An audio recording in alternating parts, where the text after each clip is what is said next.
মাথায় যখন ইচিং অথবা চুলকানি হয় তখন সবাই ভেবে নেয় যে এটা মাথায় ড্যান্ড্রাফ হচ্ছে।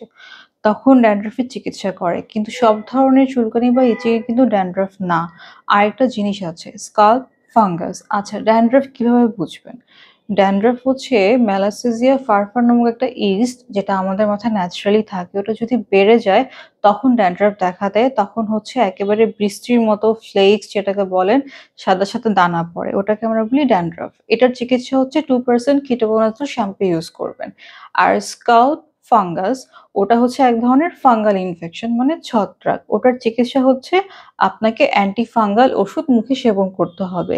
সেটা ডার্মাটোলজিস্টের পরামর্শে। সুতরাং আপনি যদি বুঝতে না পারেন আপনার কোনো স্কাল্প ফাঙ্গাস হয়েছে নাকি ড্যান্ড্রাফ হয়েছে তাহলে অবশ্যই আপনার ডক্টরের পরামর্শ নিন। কারণ যদি আপনি আপনার যে স্কাল্প ওটাকে হেলথি না রাখেন তাহলে আপনার চুলও ঘন আর হেলথি হবে না।